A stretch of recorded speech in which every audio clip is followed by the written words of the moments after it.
Hi, first of all, please excuse my English. I'm not a native, so my way of writing might be childish, and excuse me for writing this long. I've met the girl I love when I was 18 through Discord.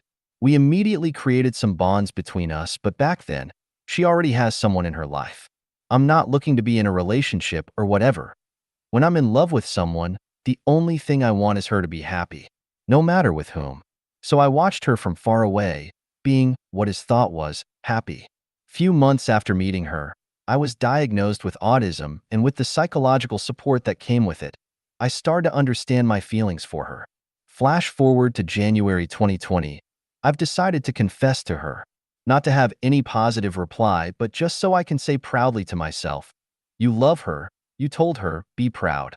Now that I know what I exactly feel for her, she was like, "Oh, thanks, and it's perfectly fine." But few months later, when I had work to do in her city, we agreed to see each other, as friend of course. After our meeting, she told me, "I think I'm in love with you." TBH, I was shocked but pleased at the same time. I would have never expected her to have feelings for me. Another day, she kissed me. The issue is, she already was in a relationship, the same as 2018. So, I was really confused about what was going to happen and why she told me that. Furthermore, she went on a road trip with her boyfriend after that, and for the rest of the summer. During that time, we kept talking. I learned that her BF was a jerk who already has essayed her. She was talking to a third guy who was manipulating her and sexual touched her. Let's call them Bob and Rob. She also is on the spectrum, but she wasn't diagnosed at this moment. So it is really easy for people to take advantage on her. Months have passed since she told me her feelings, and we've decided to meet again, around September. It was a genuine expression of love. We kissed for 6 hours straight and slept in each other's arms. Everything was so magical and so pure, but it was just during that day. The situation between her and Bob, Rob, and me was really confusing. She didn't know where her feelings stood. She knew she was in love with me, but she didn't know what to do with the two others. Weeks passed, we met up a few times, and everything went just as well as the last time, with more than just kisses. Even though it was really hard for her, I can't say the situation wasn't hurting me a lot, but I tried to keep it for myself the more that I could. During this time, I paid for her appointment to be diagnosed so that she could better understand herself and receive professional help. I'll gloss over many details of this period, but the points that particularly struck me were: Rob essayed her, Bob as well.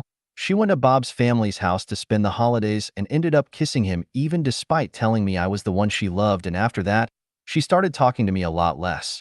She came back several weeks after. It took more weeks for our bond came back, but it did. She broke up with Bob, stopped talking to Rob, and in April, we were together. And that's the beginning of the story. So here we are, together, in love and happy. There was nothing more comforting than being at her side. But let's get to the first major issue. I had an online female best friend, and my relationship with her was kinda ambiguous. We'd call each other very often on FaceTime. We'd say, "Love you." She'd send me photos of outfits and so on. My girlfriend talked to me about her concern, and I hadn't realized it before. I was just treating my best friend the same way that I do with my male best friends, regardless of the fact that she's a woman. I'm straight, and it's seen as ambiguous. So I began to distance myself from her. She was pissed off because she saw her best friend distancing himself, and then she started posting provocative and disrespectful messages online towards my girlfriend. After seeing them, my girlfriend asked me to end all contact with her.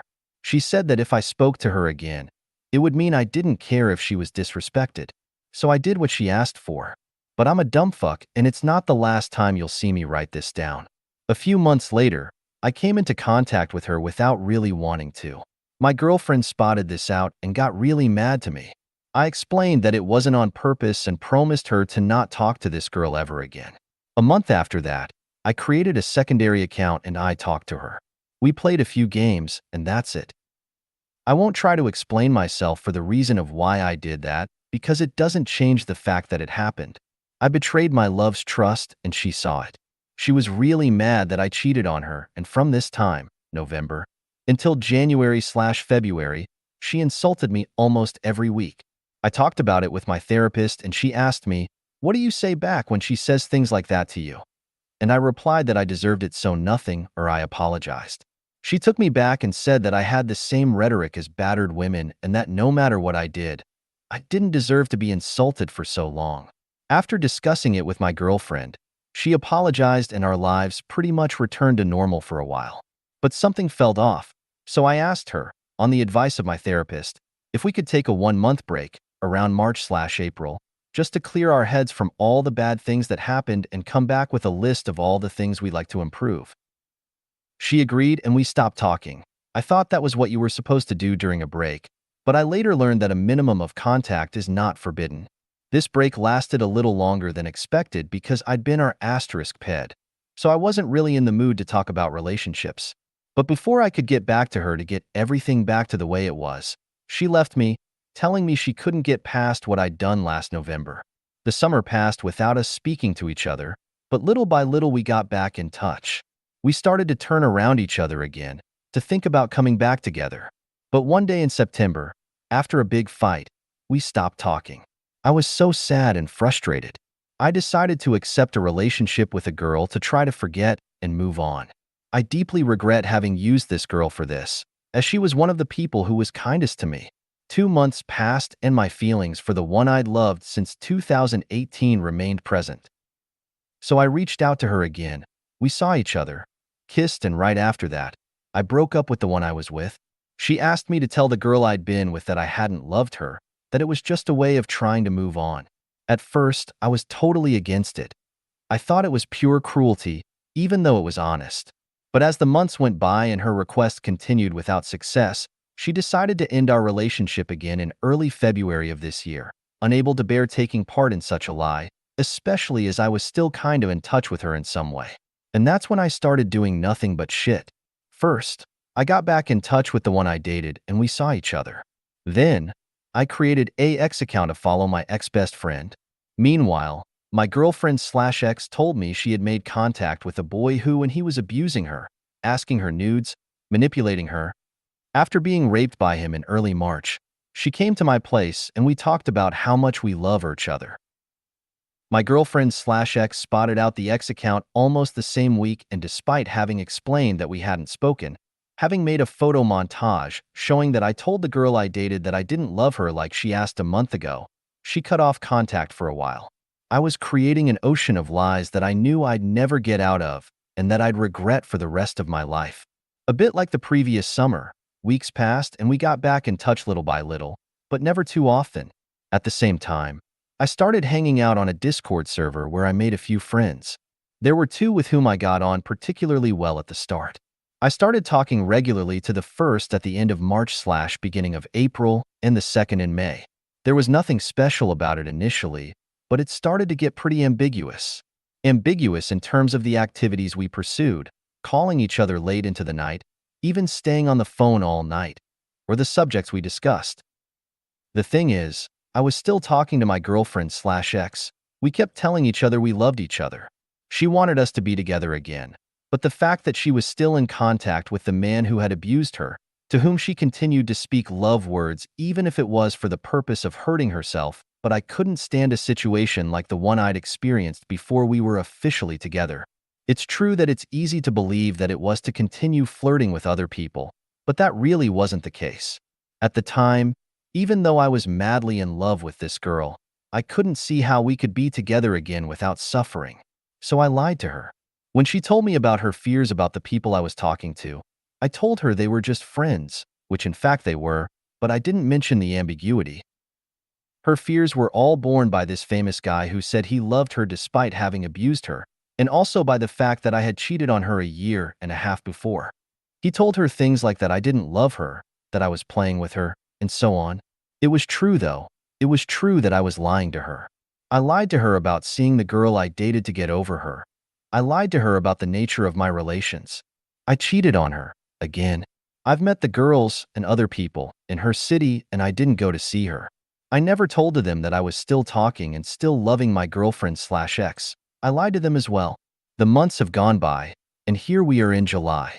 One of the two girls confessed her feelings to me, which was my fault for having an ambiguous relationship with her, and I rejected her. Although I didn't tell her it was because I loved someone else.